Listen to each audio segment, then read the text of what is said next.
Hi creators, Doro Kiley here, and I hope you have all been very creative lately. I have a great talk set up for you today. Let me get back on my thing here.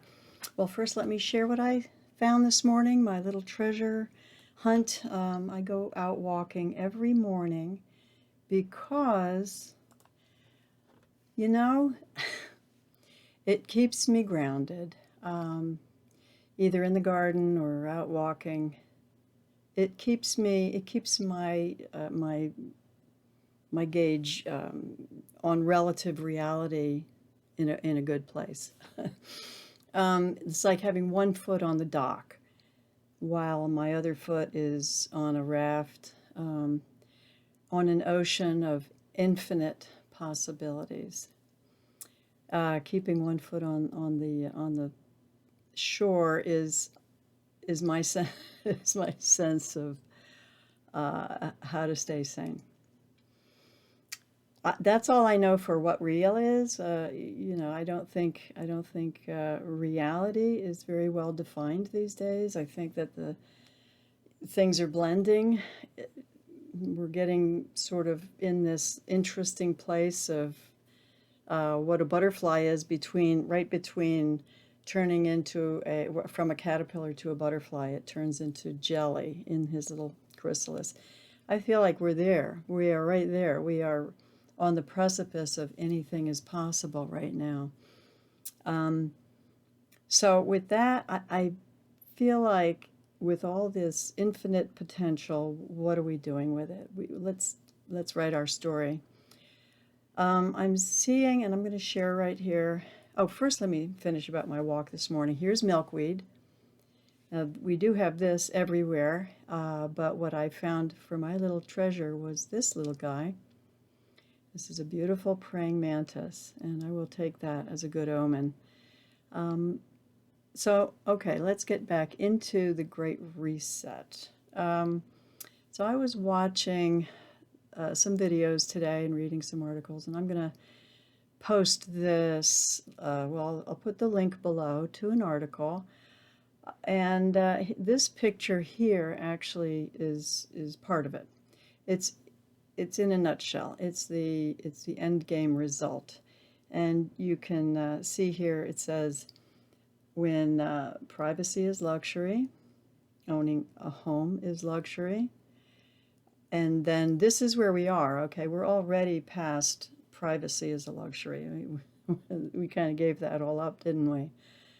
And owning a home is a luxury. Certainly, I've seen a big change there in the course of my life.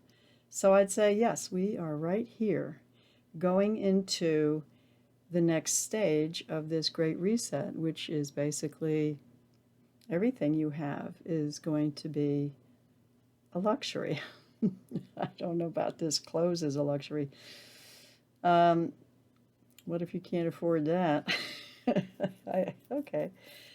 So, and then even raising kids would be a luxury. I just cannot believe that this is actually out there. And there's a book, Klaus Schwab. I mean, if you don't know about it, go to the WEF, the World Economic Forum. They've got hundreds of hours of videos describing what they're doing. Klaus Schwab has written a book, The Great Reset or the Fourth Great Industrial Revolution. This is their agenda, and in my view, it's a last attempt to hold on to structures before they just naturally begin to become outdated. But right now, there's a tremendous amount of fear holding us in this place. I've had a couple of videos about the farmers all around the world setting things on fire, protesting. You've seen probably videos of the truckers and all that. Okay. All of those movements have been squashed down, but the fear is still there. The radicalism nature is still there, growing. So what do we do with all this fear? Because I shared yesterday, in yesterday's video, maybe I can do it again here. I'll do this quickly. So this picture here shows how when we are falling into fear, we just can fall deeper and deeper into fear, and we begin to become disoriented, and we don't know where we're going. Now, the Great Reset obviously had all of this in mind as they were developing their programs. And so I think the only advantage we have is self-awareness. We can see ourselves being pulled into this what could be called the animal brain of survival. There's a lot of fear. Fear. When someone is when someone's in a state of fear, they can be easily manipulated because they're not really using their rational thinking or certainly not intuitive mind. So how do we get rid of fear? We can't. We cannot get rid of fear. Fear comes with the package of being alive. It's like asking the earth to get rid of its shadow side. As long as the sun is shining, there's going to be a shadow side. So where there is life, there is both, the light and the dark. So we're not going to get rid of it. But so what do we do? All animals, all living things, you can even, they say now that plants also can express some degree of stress when they're under threat. So if you can't escape it, how do we redefine our relationship to fear? I think even that is not a good question. I would say, and I know by being a mother, raising small children, and now my grandchildren, and even they're too big now, but some of them used to throw tantrums. And, you can't just tell a kid to stop. I mean, they're in the middle of it. There's an obsession. There's momentum. All you can do is redirect them. If you're not going to be violent, that's the only other way around it, is to redirect it. Redirect our attention. So we don't have much story going right now to redirect it to. So I would say we are at a really great opportunity point here where we have a lot of creativity at our disposal if we can cash in on it. See, what brings that up is we are morphing into, you've heard it before, Age of Aquarius, and I know you're going to get pummeled with astrology from time to time because my mother was an astrologer, and I kind of see the world through that lens sometimes. So the Pisces age, which we are coming out of, and an age, when I talk about an age, it's about a 2,000-year rotation of the Earth in its orbit and all this stuff. But we go in and out of these ages according to the zodiac signs, and we're coming out of 2,000 years of Pisces. And that's the two fish, which are very Christian symbol. So what is Pisces? Pisces is soul work. It's an attempt to dissolve the ego. This is the age where notions of empathy were really nourished and developed. This was a very spiritual age, this past 2,000 years. And of course, I think, Jesus and the Buddha really highlighted all of this. But they're also judgmental can be also part of Pisces. So we're coming all out of this. The biggest problem with Pisces, and as we're coming towards the end of it, we're seeing more of it, is the leaning toward escape and addiction. And that's becoming a real problem right now because the Pisces age is coming to an end. There's a lot of stressed Pisces energy, which is moving into addiction and escapism. But what are we moving towards? So if this is all Pisces, what are we moving towards? Pisces has brought in corporations and all of this. These are hierarchical structures, of course, government, banking systems. These are all hierarchy structures, and this is built into this is the Pisces tendency to control. This is another escapism, an addiction to power, if you will.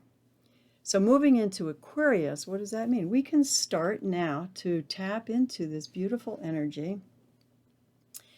All the signs are beautiful in their own way. It's just right now we're going into a demise of the Pisces energy and moving into something else. So lots of opportunity. Anything is possible right now. The Aquarian energy that's available to us is the Aquarian energy is free thinkers, independence, learning from our mistakes, and most of all, music. And I think music is going to be a real dominant part of the next 2,000 years, the Aquarian age. Music is a big part of it. A lot of people will tell you that an Aquarian just can't feel fulfilled unless they have their dose of music.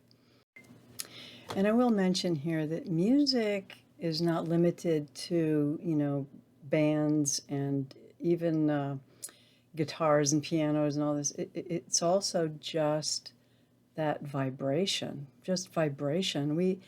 We can influence all parts of our body by vibration. I mean, we are beginning to learn about the power of sound.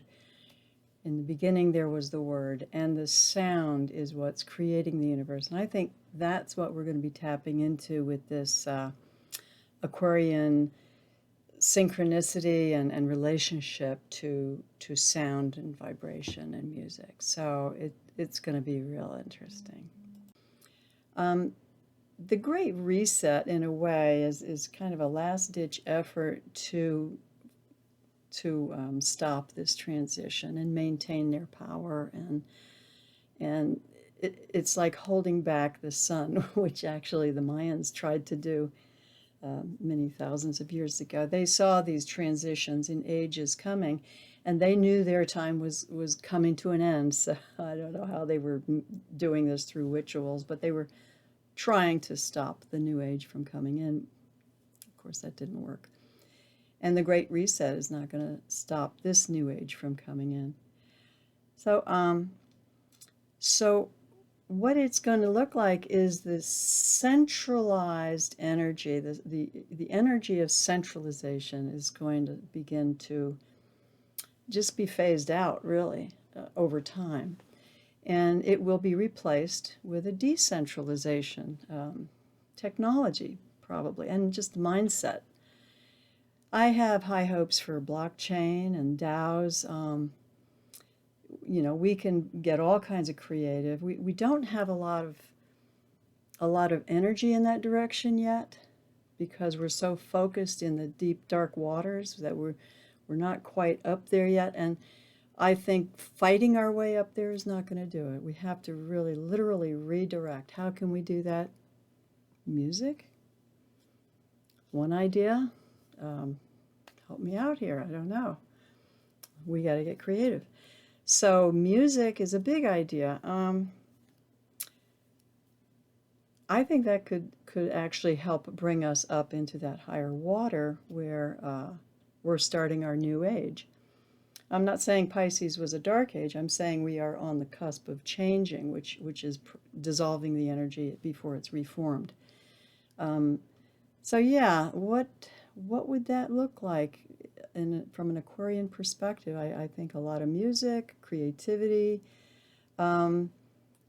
independence, learning from our mistakes. Aquarians are good learners, but they can be also okay with a little confusion and chaos and just kind of exploring.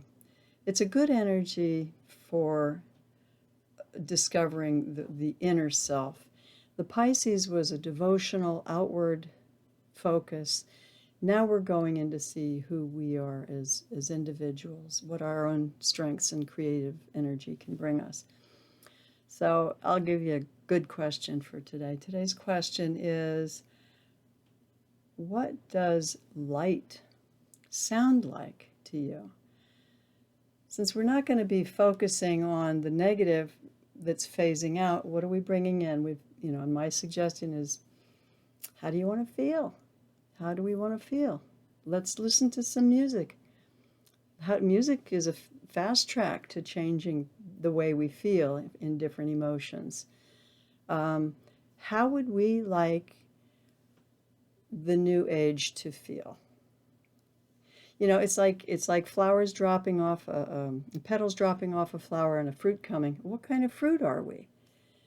It's like caterpillar in a cocoon. What kind of butterfly or moth are we? I mean, what's going to emerge here? So I'm putting out there music, and my question is, what would light sound like? It's a little abstract. Gotta love it. So with that, stay creative. Hi creators, it's Doro Kiley with creationcoach.com, and I'm on a mission to improve this world through you. If you get anything through these videos, please give us a thumbs up and subscribe, and we'll see you on the next one. Stay creative.